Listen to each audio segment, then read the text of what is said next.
Voltei, meus irmãos, para ler mais uma vez o Catecismo da Igreja Católica. Hoje é o último dia, a última vez que eu vou ler agora hoje. Daqui eu vou parar, descansar um pouco. Eu parei no capítulo 172.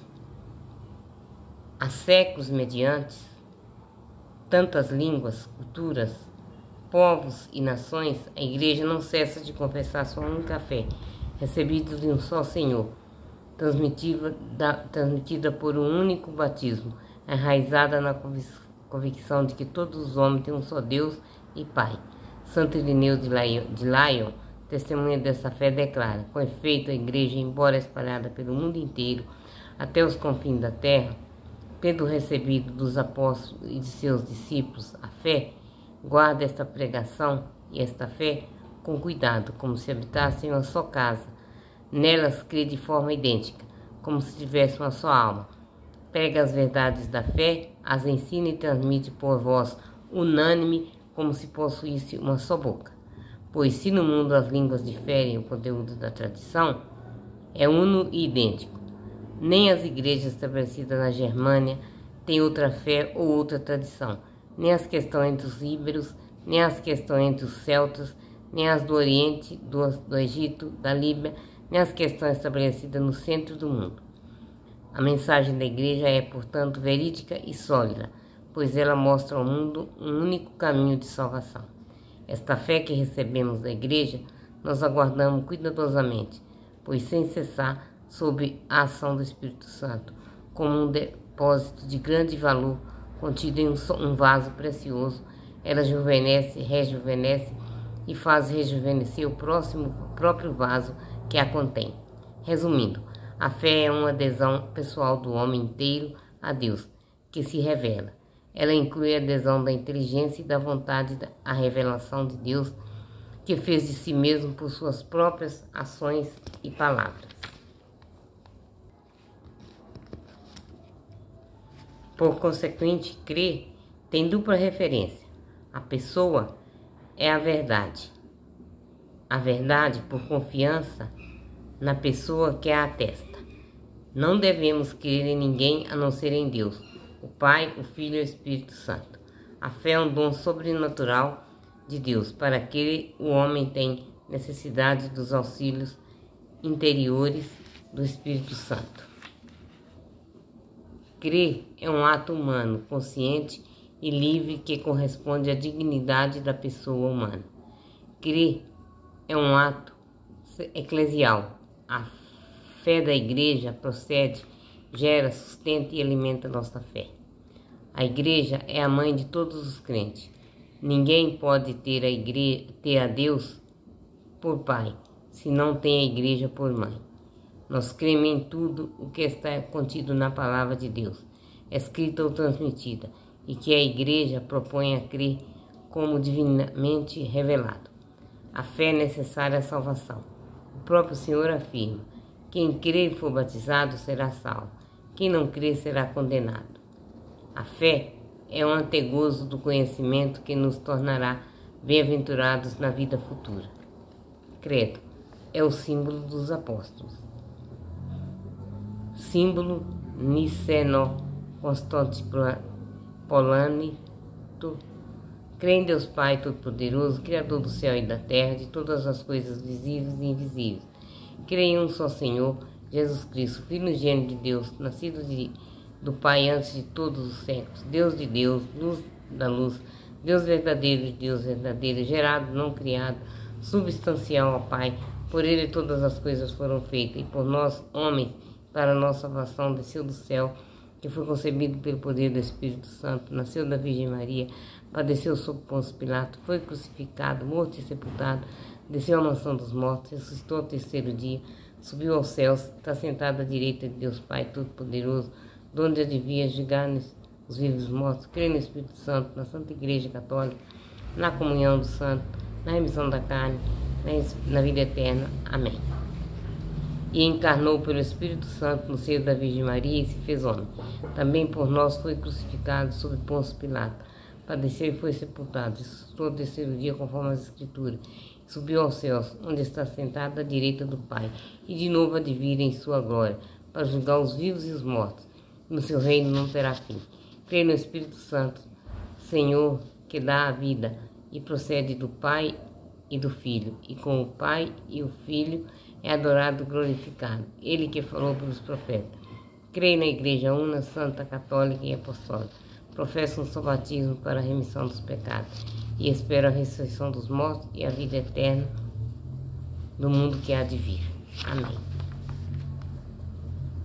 Agora, eu vou ler a segunda sessão, a profissão da fé cristã e os símbolos da fé. Eu creio. Quem diz eu creio, diz dou minha adesão àquilo em que nós cremos. A comunhão na fé precisa ser de uma linguagem comum. Desde a origem, a Igreja Apostólica expressou e transmitiu sua própria fé em fórmulas breves e para todos normativas. Muito cedo, porém, a Igreja quis também recolher o essencial de sua fé em resumos orgânicos e articulados, destinados sobretudo aos candidatos ao batismo. O símbolo da fé não foi composto segundo opiniões humanas, mas consiste na síntese de pontos importantes contidos na Sagrada Escritura, de modo a conter a doutrina completa da fé. Assim como a semente de mostarda contém em um pouquíssimo grão grande número de ramos, da mesma forma, este resumo da fé encerra em algumas palavras todo o conhecimento da verdade e piedade contido no Antigo e no Novo Testamento. Estas sínteses de fé chamam-se profissões de fé, pois resumem a fé que os cristãos professam. Chamam-se credo, em razão da primeira palavra que normalmente as começa, creio. Dominam-se também símbolos de fé. A palavra grega, símbolo, significa metade de um objeto quebrado, por exemplo, um sinete, que era apresentado no sinal de reconhecimento. As partes quebradas eram juntadas para se verificar a identidade do portador. O símbolo da fé é, pois, um sinal de reconhecimento e de comunhão entre os crentes. Símbolo passa posteriormente a significar coletânea, coleção ou sumário. O símbolo da fé é a coletânea das principais verdades da fé. Daí o fato de ele servir como ponto de referência primeiro e fundamental à catequese. A primeira profissão de fé é feita por ocasião do batismo. O símbolo da fé é inicialmente um símbolo batismal, uma vez que o batismo é dado em nome do Pai, do Filho e do Espírito Santo. As verdades de fé professadas por ocasião do batismo estão articuladas segundo as suas referências às três pessoas da Santíssima Trindade. O símbolo está, pois, dividido em três partes. Primeiro fala-se da primeira pessoa divina e da obra admirável da criação. Em seguida, da segunda pessoa divina e do mistério da redenção dos homens. Logo após, a terceira pessoa divina, fonte e princípio de nossa santificação. Esses são os três capítulos do nosso selo batismal. Essas três partes são distintas, embora interligadas, segundo a comparação usada com frequência pelos padres, as chamadas dos artigos, pois da mesma forma que em nossos membros existem certas articulações que os distinguem e os separam, assim também nossa profissão de fé, com acerto e razão, se deu o nome dos artigos às verdades em que devemos crer especificamente e de forma distinta, segundo uma antiga tradição já atestada por Santo Ambrósio.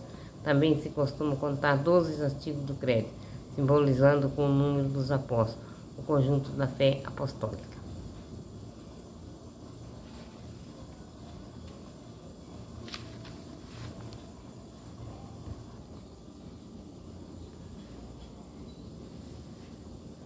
As profissões, os símbolos, têm sido numerosos ao longo dos séculos.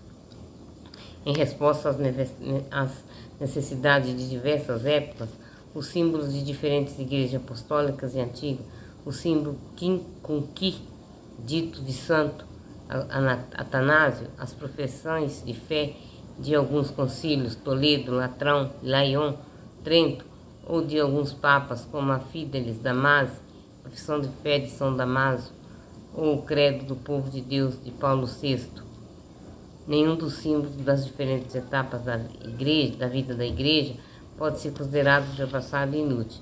Eles nos ajudam a viver e aprofundar hoje a fé de Cristo por meio dos diversos resumos que dela têm sido feitos. Entre todos os símbolos da fé, 2 ocupam um lugar muito particular na vida da igreja.